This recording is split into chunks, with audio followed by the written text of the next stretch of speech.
covered the Jets at one time, among many other things you did before you got here.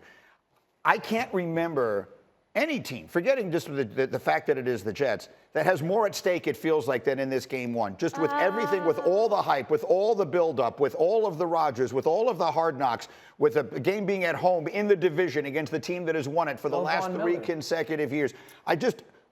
The amount that is at stake at this game, candidly, it makes me want to throw up. I am so nervous, and it's only Thursday, and we're not going to play till Monday. Yeah.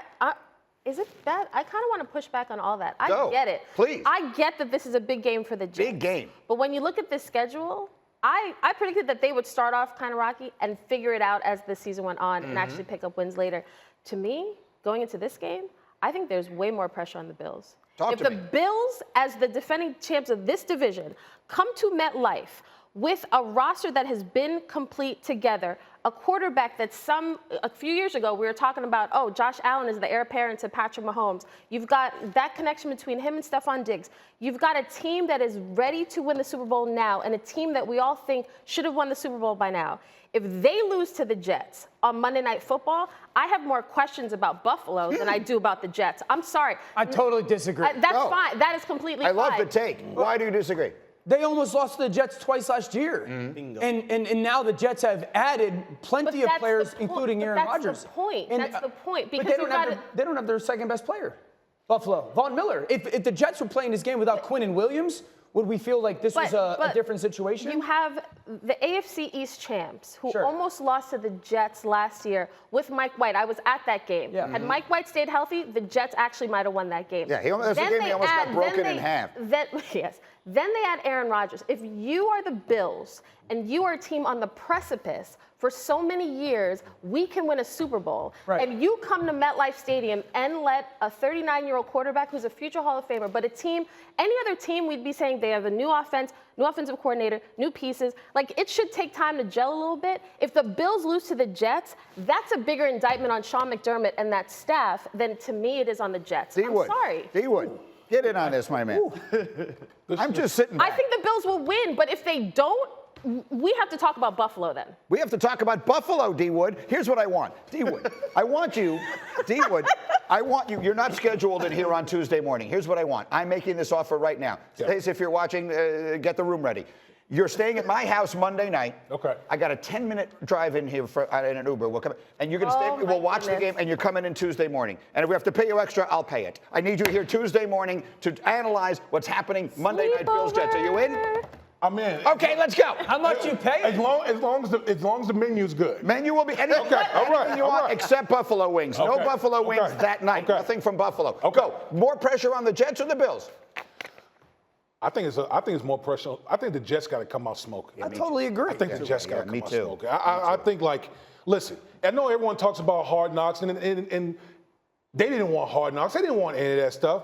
But when you trade for a 39-year-old former league MVP as your quarterback in this market, oh yeah, you better get it. You better get it popping. Yeah. Because we've been talking about since last year. If the Jets only had a quarterback, where would they be? Right. Well, guess what? Now you have one of the best quarterbacks that the league has ever seen on your roster. You playing at home on 9/11 on Monday Night Football. Damn it, I need to see you popping. And I think I need to see you popping on Monday night. Popping. Your DNA.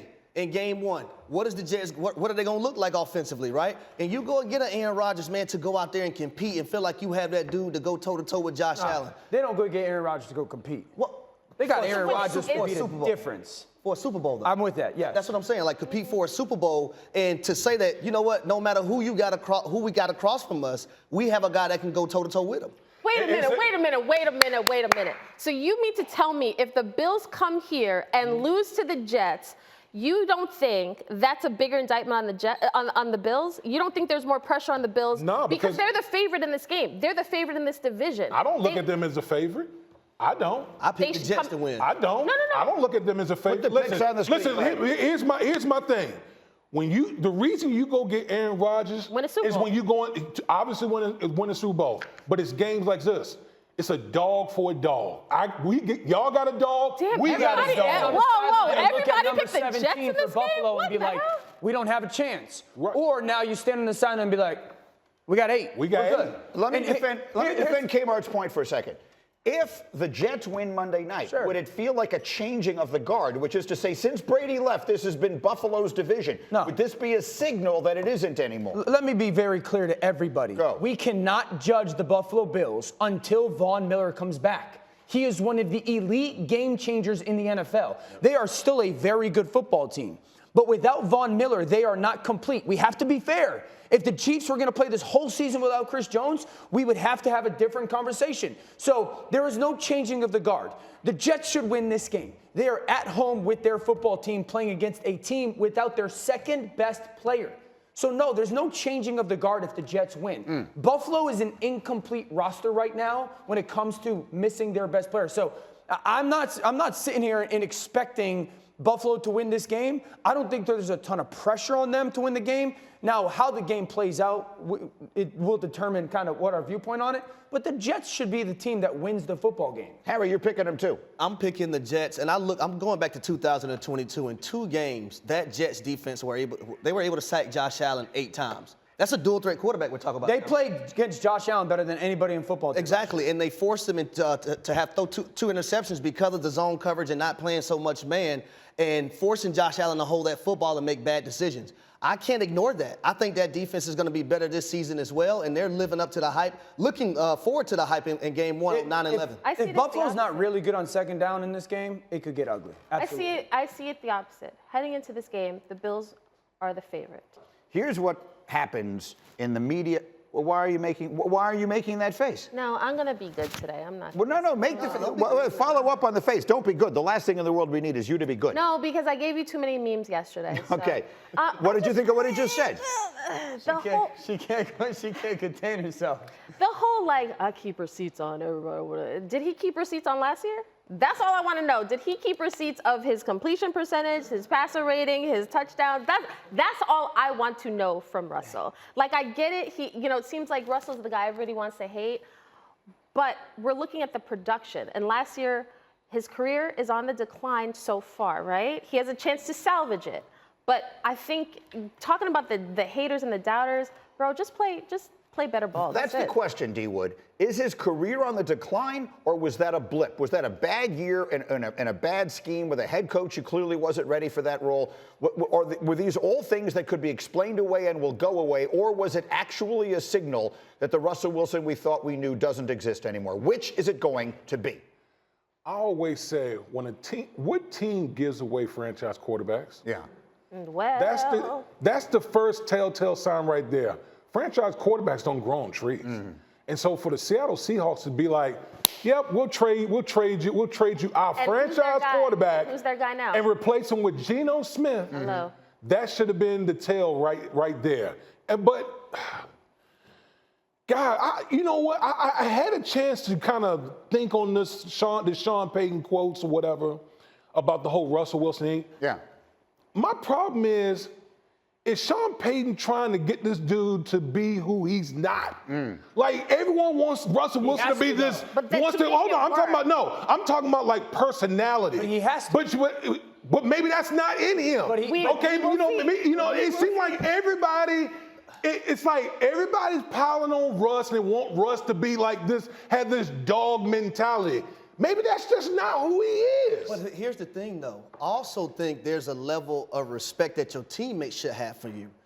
And when I looked at games last year and I look at certain moments where he's coming out the sideline and that defensive player's, getting at the Russ, KJ Hamler slamming that helmet down. Listen, you understand that's a rule that I was always taught. You don't ever show your cut up like that, ever.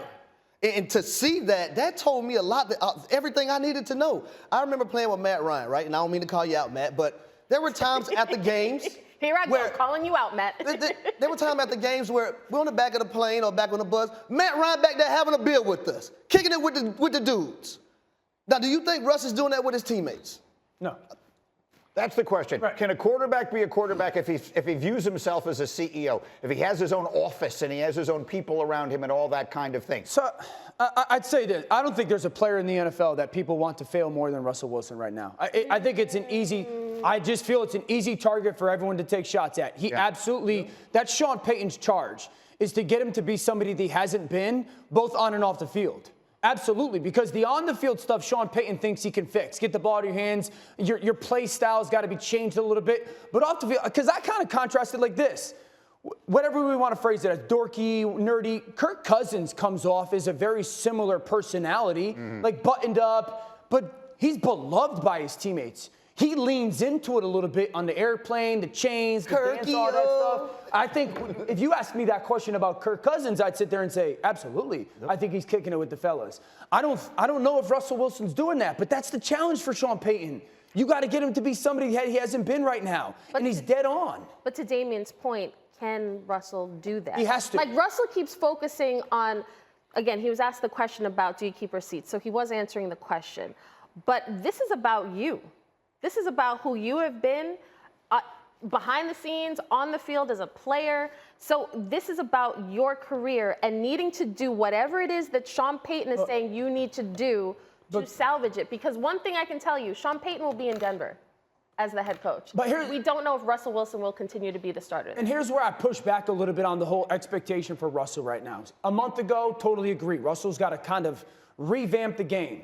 He's got 1,000 receiver left on, 1,000 yard receiver left. Yeah. The injuries They're are all piled hurt. up. Yeah. And I think there's different vantage points to this. One of them is, well, everything's dependent on what's around you. We got to give him some grace. The other, and there's going to be a lot of people in this camp saying, don't care. Gave all that money, all those picks away, got you the quarterback or the coach you wanted, figure it out. Our own Ed Werder, who posted in the last half hour, from what I've been told, the outlook for Travis Kelce isn't great for him playing tonight against the Lions, but expectations are that he will push to play. That will leave Andy Reid to decide, knowing Kelce is badly needed, but recognizing long season ahead. I've been saying this for the last several days, just having followed Andy Reid through his career in Philadelphia and Kansas City. He has always erred on the side of caution. Late in seasons, when they've got stuff wrapped up, he never plays his guys. I know that it's very different from what you do in the opener. But when you consider the length of the season ahead, I'm not at all surprised. I think it's very unlikely we see Kelce tonight. I would agree with you. Right now, he's questionable for the game. But if D Wood had to bet his palatial estate, I would say bet that Travis Kelce doesn't play. We'll get inactives around 6:50, so that's when it'll be official. But right now, it looks like he's not going to go.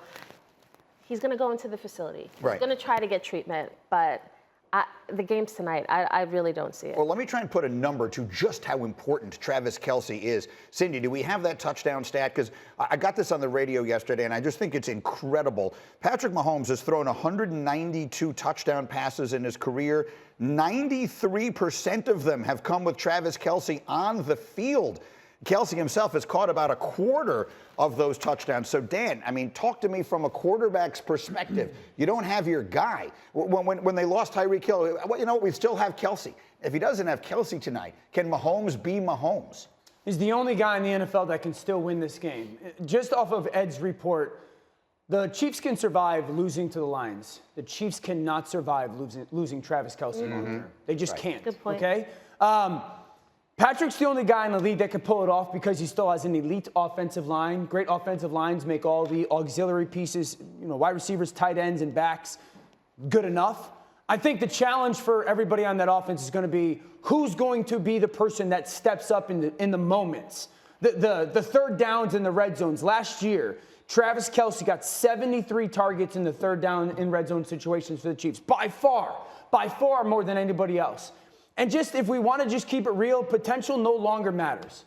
There's a lot of potential at wide receiver. Noah Gray's going to have to step up and play at least the formational role, but Sky Moore and Kadarius Toney and a Justin Ross, no longer potential is going to be good enough. We got to go out and do it, fellas. So for Patrick, you go into games thinking this is going to be the person. But until that dude lines up across C.J. Gardner-Johnson and whoops him in man coverage, it's just a feeling. Yeah, I'm betting my money on Marquez Valdez-Scantling. I think this is a guy that can have a big game tonight versus the Detroit Lions. And also, don't diminish or minimize those running backs catching the football out of the backfield. Whether it's swing passes, the screen game, and trying to get them involved. Also, I think when you look at those running backs, those guys should be able to rush the football effectively too. Yeah, again, we are brought to you by DraftKings today, and some of us, and by that I mean me, might be trying to get our rosters ready for tonight's game. So we're looking for which receivers might have huge nights. Justin Ross. Justin Ross. That's the guy that I've been on all summer long.